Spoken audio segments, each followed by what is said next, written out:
Voces del Senado. Programa institucional del Senado de la República de Colombia.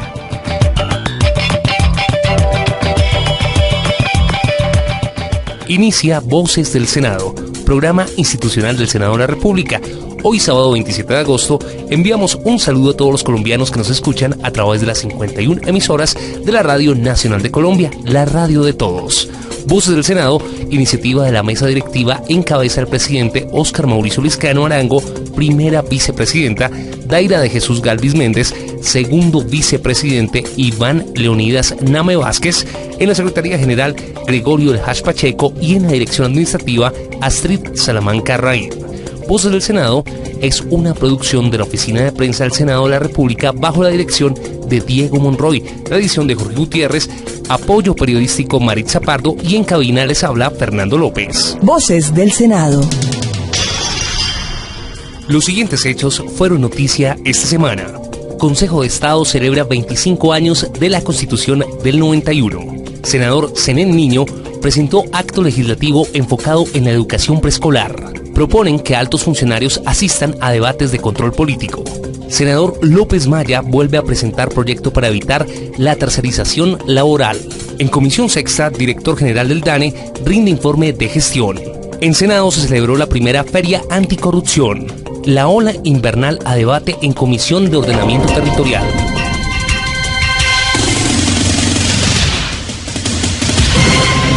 El Salón de la Constitución fue escenario para celebrar los 25 años de la Carta Política del 91. Esta fecha se conmemoró con el foro Aportes del Derecho Administrativo al Constitucionalismo, que tuvo el apoyo de la Secretaría General y del Centro de Altos Estudios CAEL. El primero en tomar la palabra fue el presidente del Consejo de Estado, Danilo Rojas Betancur, aparte de su intervención. Pues bien mirado, lo que en el derecho transicional comparado apenas recientemente se instituyó, en Colombia lleva más de 100 años de funcionamiento, la jurisdicción contencioso-administrativa con el Consejo de Estado a la cabeza. El pasado, el presente y el futuro entonces muestran la pertinencia de aprovechar la coyuntura para fortalecer las instituciones cuyo funcionamiento ha sido idóneo. La estructura y funcionamiento del Consejo de Estado son un ejemplo en toda América y su jurisprudencia un faro en muchas latitudes. Quienes en este momento histórico integramos la jurisdicción contenciosa administrativa, tenemos la responsabilidad de hacer notar lo que otros no quieran ver y exigir que los ajustes por venir no arrasen lo construido con la prudencia que solo muchos años de trabajo otorgan. El país sabe de sobra que solo la justicia asegura la paz. Sin perjuicio de los experimentos institucionales que la tensión de un diálogo difícil pueda generar, como puede ser el adelantado en La Habana, no está de más decir que en esencia los jueces para la paz ya están aquí. Proyectos de ley que inician su trámite en el Senado.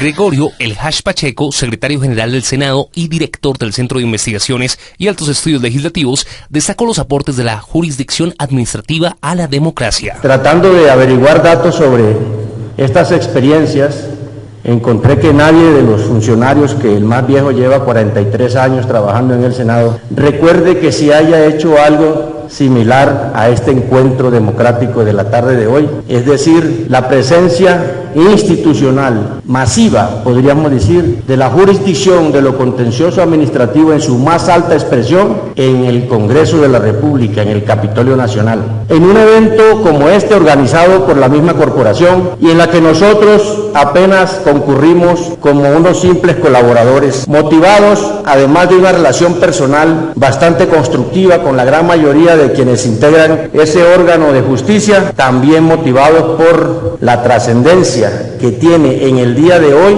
el examen de la médula de nuestras instituciones judiciales en mira a lo que se viene negociando en La Habana y cuál va a ser el futuro inmediato de los colombianos en relación con esas materias tan delicadas y tan sensibles. Asimismo, y por iniciativa del Centro de Investigación y Altos Estudios Legislativos, se llevaron a cabo 2 conferencias sobre las buenas prácticas de investigación parlamentaria y cómo se elabora el presupuesto de los Estados Unidos. Así lo explicó el secretario El Hash Pacheco. En el Congreso norteamericano aplican una metodología muy avanzada para el estudio, análisis y propuestas en términos presupuestales y financieros del Estado. En esta oportunidad, el CBO y la SRC del Congreso norteamericano están visitándonos para compartir con nosotros a través del CAEL sus experiencias y tratar de mejorar y modernizar los procedimientos colombianos para la aprobación de los presupuestos. Proyectos de ley que inician su trámite en el Senado. El senador Zenés Niño presentó un proyecto de acto legislativo que pretende modificar el artículo 67 de la Constitución con el fin de garantizar el derecho a la educación obligatoria en preescolar y media. Esto abarca a los niños entre los 3 y 17 años en todo el país. Esto explicó para Voces del Senado. Aspiramos con este proyecto de acto legislativo a hacer realidad esa consigna tan importante para los colombianos como Colombia la más educada de América Latina. Entonces, nuestra contribución, y agradezco nuevamente a quienes estamos trabajando por este proyecto de acto legislativo para que haga parte de la Constitución Nacional. Está el Partido Conservador, el Partido Liberal, la U, Cambio Radical, el Polo Democrático, Opción Ciudadana, el Partido Verde, todos los sectores, Centro Democrático también, todos los sectores estamos apoyando este acto legislativo y vamos a trabajar en la Comisión Primera del Senado y de la Cámara para que, junto con las plenarias de Cámara y Senado, hagamos realidad este propósito nacional.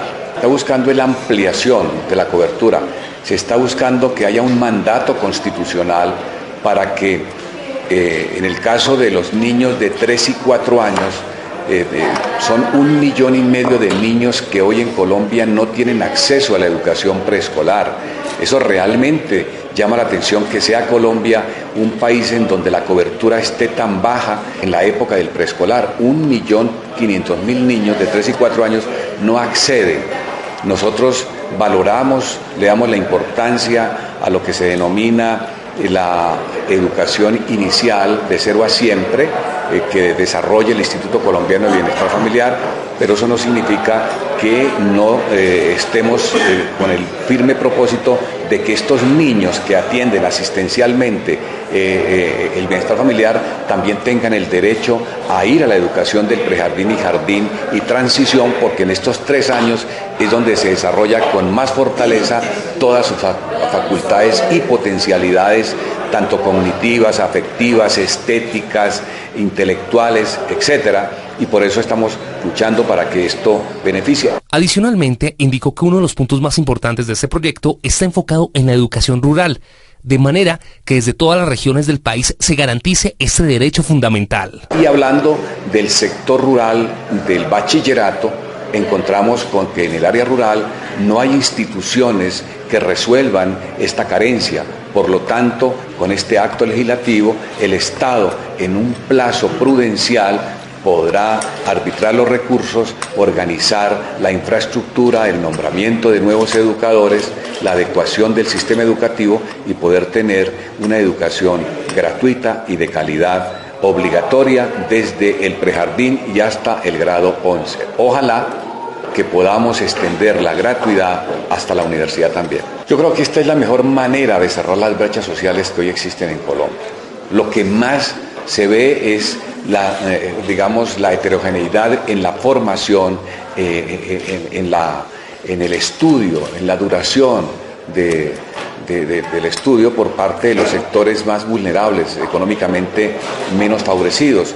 Ahí encontramos una gran deserción, encontramos una gran repitencia, encontramos con que no hay la cobertura suficiente ni se está dando las garantías constitucionales de que la educación sea un derecho fundamental de los niños y los jóvenes colombianos. Proyectos de ley que inician su trámite en el Senado. Que altos funcionarios como el procurador, fiscal, defensor del pueblo, el registrador y contralor puedan ser citados a debates de control político, como ocurre con los ministros, directores de los departamentos administrativos y los superintendentes, propone el senador del Partido Centro Democrático, Ernesto Macías. Hoy hay funcionarios del Estado, altos funcionarios del Estado, que no son sujetos de control político por parte del Congreso. Ellos son el procurador, el fiscal, el defensor del pueblo, el registrador y el contralor. Ustedes recuerdan que el año pasado cité a debate de control político al fiscal general, en ese entonces el fiscal Montealegre, sobre la contratación oscura que había en la fiscalía. Él simplemente respondió que no estaba obligado a hacerlo, tenía razón en ello, aunque después lo invitamos, no quiso venir al Congreso a rendir informes sobre esta contratación. Entonces, el proyecto consiste en que esos funcionarios vayan al Congreso a rendir informe a un debate de control político sobre sus manejos presupuestales y administrativos. No nos vamos a meter, porque además no podemos, por la independencia de las ramas del poder público, en asuntos que tienen que ver con investigaciones, con procesos, etcétera, solamente para investigar sobre asuntos presupuestales y administrativos. En eso consiste el proyecto. He sentido un buen ambiente para sacarlo adelante, porque creemos que no puede haber en el país funcionarios con esa excepción de no informarle al país en qué invierten los recursos del Estado. El congresista Macías explicó que los debates de control político son una herramienta que tiene el Congreso para ejercer un mayor control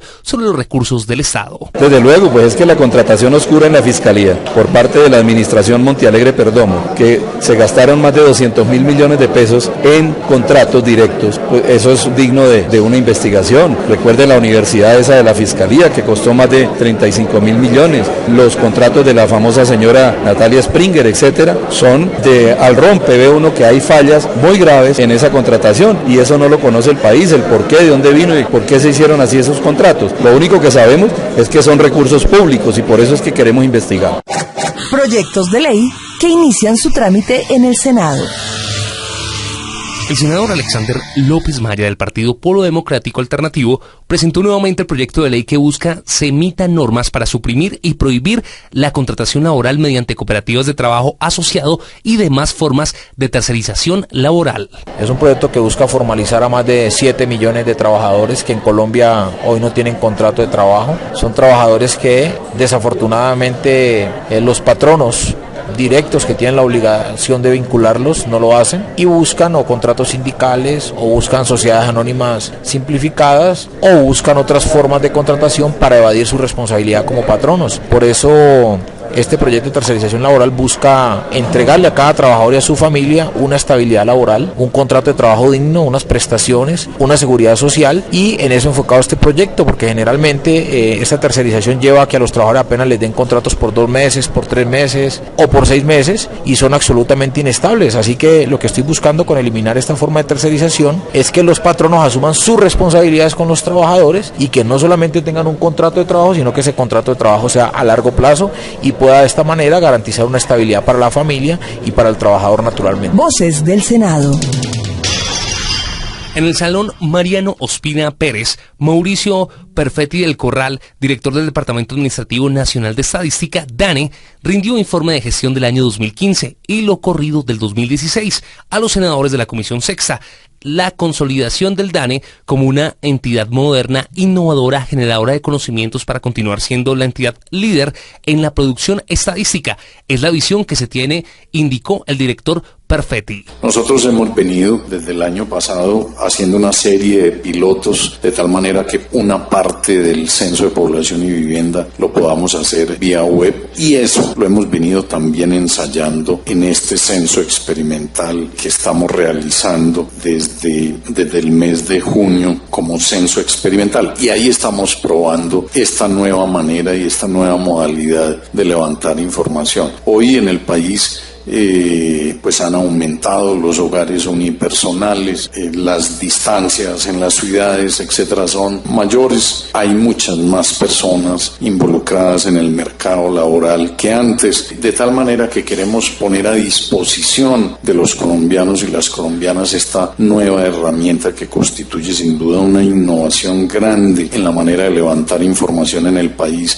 de tal manera que la gente pueda acceder vía web. Y hemos tenido resultados en este censo experimental que estamos próximos a concluir, resultados supremamente importantes que van a permitir avances sustanciales desde esa posibilidad de levantar información en el censo vía web. Y no solo en el censo, sino también en muchas de nuestras operaciones estadísticas. Nosotros pensamos que los procesos de innovación, de modernización, no deben ser exclusivos de las empresas, de las organizaciones empresariales del sector privado, sino que también las entidades públicas también deben innovar. Y en el caso de las estadísticas, pues estamos trabajando en esos procesos de modernización y de innovación, que significa nuevas formas de producir estadísticas. La senadora Susana Correa del Partido Centro Democrático cuestionó las cifras dadas por el director Perfetti e indicó que no demuestra la realidad del país. Además, expresó que la entidad debería ser totalmente independiente del gobierno, de las influencias políticas y además tener asesorías técnicas de las universidades. Quisiera saber cómo lo hicieron o cómo lo hacen y a qué regiones llegaron y a cuáles no. Sin embargo, presidente, yo insisto muchísimo en el discurso del doctor Perfetti, porque además siempre la población colombiana ha tenido bastantes dudas. Y siempre hemos dicho, o se pregunta uno, o le preguntan en la calle, o oye los comentarios, ¿será que las cifras de Dani se puede confiar? Y esa es una de las inquietudes que tiene el de a pie, el de arriba y todas las poblaciones colombianas. Yo creo que no hay nada más que produzca más dudas entre la gente del común que las estadísticas que el gobierno informa a través del DANE. Cuando en Colombia salen los informes sobre precios de la canasta familiar, realmente quienes hacemos mercado, usualmente nos preguntamos realmente a dónde el DANE pregunta sobre los precios o a dónde los funcionarios del DANE hacen el mercado. Porque de verdad que la canasta familiar sube hartísimo y cuando vemos el informe ha subido irrisorios porcentajes. No solamente nosotros, sino que yo creo que esto ya es un punto de toda la población. Cuando hablamos de cifras de desempleo, podemos revisar que realmente el DANE sigue aceptando como empleado a quien trabaja una hora remunerada semanalmente y eso ya es un empleo formal y entonces vemos que realmente el desempleo dizque ha bajado hartísimo cuando son diferentes clasificaciones que se hacen. Me preocupa porque esto realmente es una falacia que desinforma sobre la realidad de nuestro país. En este mismo sentido se pronunció el senador Mauricio Aguilar del partido Opción Ciudadana.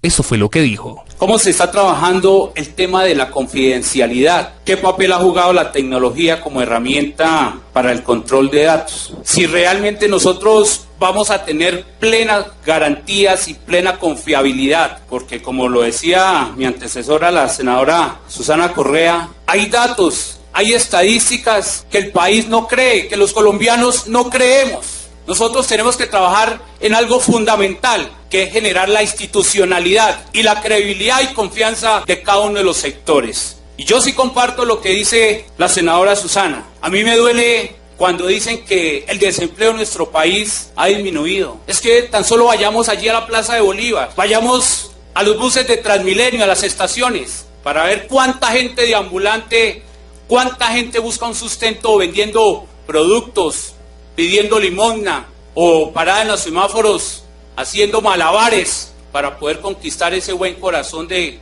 colombiano y poder llevar un sustento a la casa. Por el partido Alianza Verde se pronunció el senador Jorge Prieto, quien indicó que es importante el censo realizado en el sector agropecuario después de 45 años, pero se necesita estadísticas reales de lo positivo y negativo en las zonas rurales. Luego nos lleva a nosotros a deducir que debemos ponerle mayor énfasis al campo y particularmente a los pequeños y a los medianos productores de alimentos. Los datos que nos han suministrado también sobre cómo los parques naturales han sido intervenidos por la agricultura, por la minería, por la actividad petrolera también, que eso constituye un atentado contra la riqueza natural más importante que tenemos los colombianos, que es el agua, y a eso no le hemos puesto la debida atención. Aunque el senador Andrés García Zucardi del partido de la U felicitó la gestión del DANE y la calificó de certera y profesional, le pidió al director dar estadísticas reales sobre el acoso estudiantil en Colombia. así como la importancia de la confianza que los ciudadanos deben tener en el DANE. Satisfecho, y además me genera mucha confianza la labor que está haciendo el DANE ahora más que nunca. Me genera mucha confianza en particular la trayectoria del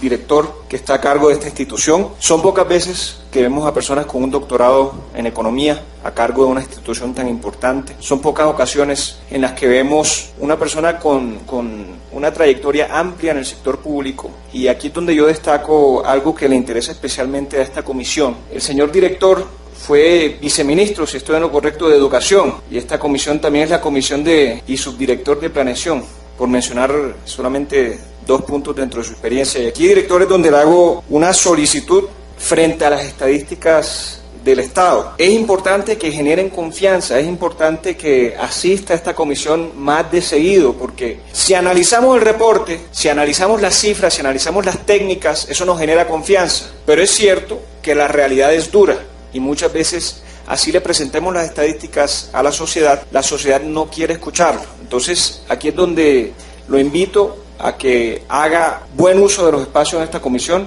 a que continúe esa labor y ese trabajo con la comunidad, con la comunicación, para generar más y más confianza. Y siendo o teniendo la experiencia que tiene usted como viceministro de Educación, le hago un llamado especialmente frente a lo que son las estadísticas del sector de educación en nuestro país. Hoy la ministra de Educación está citada en la plenaria del Senado a raíz de sus políticas frente a estas cartillas, frente a la educación sexual en las escuelas de nuestros colegios. Críticas válidas y críticas que van de la mano con esta sugerencia que le hago. Hace un año aproximadamente hicimos aquí un debate acerca del bullying, del matoneo, del acoso estudiantil en las escuelas de Colombia. Y una de las conclusiones de ese debate es que no se tienen estadísticas frente al acoso estudiantil en Colombia. Le preguntamos al Ministerio de Educación y no sabían y no responden.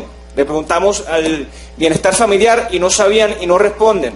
Y todo el mundo dice, sí, los niños son muy importantes, hay que luchar en contra del acoso estudiantil, pero no hay estadísticas en ningún lado. ¿Con qué fin se utilizan las estadísticas? Fue una de las inquietudes del senador Zenén Niño del Partido Polo Democrático Alternativo. Para mostrar una realidad social, económica de un país, o para justificar unas políticas. ¿Para qué necesitamos y utilizamos las estadísticas? Quienes conocen algo de este manejo saben que las estadísticas se pueden maquillar. A la presidenta del Brasil le quitaron y está en un proceso de destitución por un problema de maquillaje de las estadísticas. Y si uno dijera, ese maquillaje no lo aplican todos los gobiernos de América Latina, incluido el de Colombia.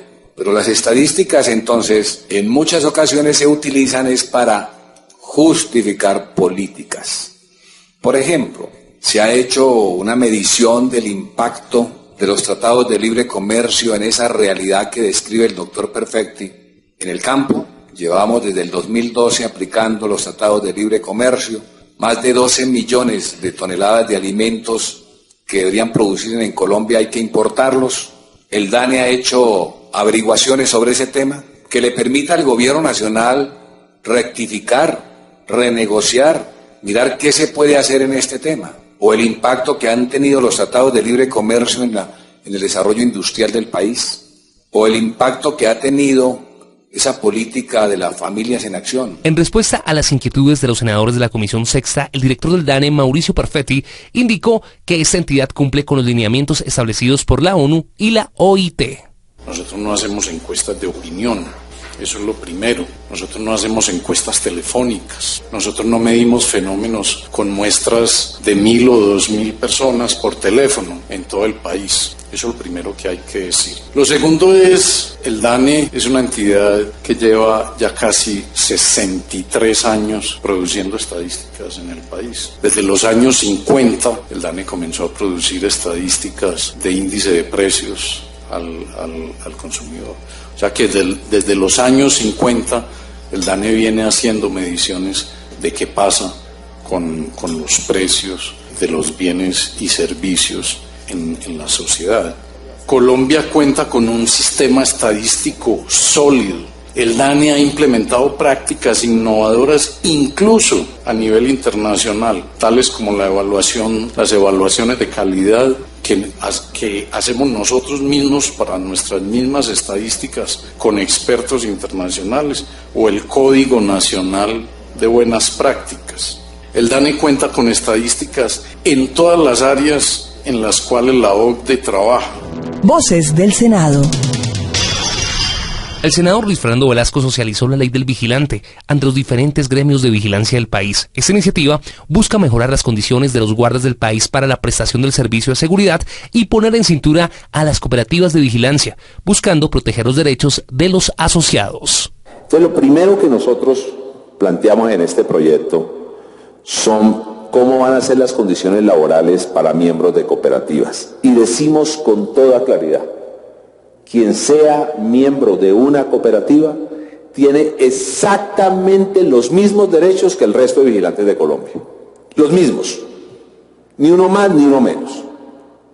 Y de esa manera evitamos que utilicen un sector tan importante como el solidario para esconder negocios particulares. Entonces, a los miembros de las cooperativas de vigilancia se les aplicará lo establecido en el Código Sustantivo de Trabajo en cuanto a protección de derechos laborales, entiéndase remuneración, horarios, aportes de salud, pensión, aseguradora de riesgos, cesantías, vacaciones, primas, etc.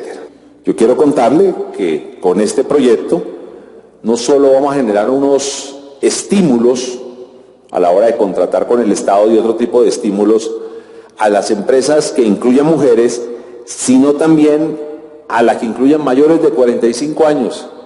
A mí cómo me ofende que una persona busque trabajo y que diga que tenga 45 años y le diga: no, usted ya está muy viejo.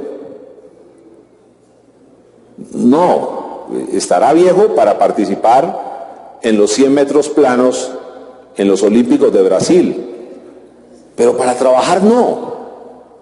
Además, esa persona tiene una experiencia, tiene una experticia, tiene un conocimiento, y también generamos unos estímulos a quien tenga en cuenta las personas en condición de discapacidad. El congresista Velasco señaló la importancia de este proyecto, dado que no solo genera incentivos para la vinculación a esas empresas a personal mayor de 45 años o en condición de discapacidad, sino que pone en cintura a las cooperativas de papel que explotan a sus asociados, reconociéndoles todos los derechos laborales y permitiendo que la Superintendencia de Vigilancia les haga un estricto control. Este va a ser un debate duro, que voy a plantear, pero tiene una lógica. Me impactaba ver esas estadísticas de violencia en este sector. ¿Y por qué? Primero, por la propia función. Segundo, porque hay un elemento que puede ser no de la función de la vigilancia, pero impacta, puede ser de la vida del vigilante, pero la función de la vigilancia termina impactando ese riesgo. Y es en dónde viven nuestros vigilantes. Digámoslo con claridad, la mayoría viven en los barrios populares de nuestro país. Y la mayoría es el 99.9999%. No faltará alguien que se logró colar y vive al lado de algún barrio distinto, pero cuando salen por su propia jornada o cuando llegan, corren unos riesgos muy complejos. Entre otras cosas, muchos llegan, pues la mayoría en transporte público, otros hacen un esfuerzo, tienen su motico, y el solo hecho de tener moto ya los pone en riesgo. Entonces, ¿qué es lo que nosotros queremos hacer aquí? Considerar esta actividad como una actividad de alto riesgo. Y aquí tenemos que ayudar todos. Ya el Ministerio de Trabajo, quien se excusó pero apoya el proyecto, nos viene acompañando, y la Superintendencia. Entonces, entre el Ministerio y la Super, tenemos que sentar al señor Ministro de Hacienda para que nos dé el empujón en este proyecto. Además, porque esta propuesta es una propuesta concertada con los empresarios. Voces del Senado. Respetados oyentes de la Radio Nacional de Colombia, la radio de todos, finaliza una emisión más del programa Voces del Senado. Los invitamos a consultar nuestra página web www.senado.gov.co y ver el noticiero del Senado en el canal Caracol los jueves a las 7:05 de la noche. Usted puede opinar sobre nuestro tema del día a través de las diferentes redes sociales, en Facebook Senado Colombia y en Twitter @SenadoCol. Para ampliar más información, escríbanos a prensa@senado.gov.co. Les deseamos un feliz sábado y los esperamos mañana a partir de las 7:30 de la mañana con más noticias y toda la información legislativa del Senado de la República. Muy buenos días para todos y feliz sábado. Voces del Senado. Programa institucional del Senado de la República de Colombia.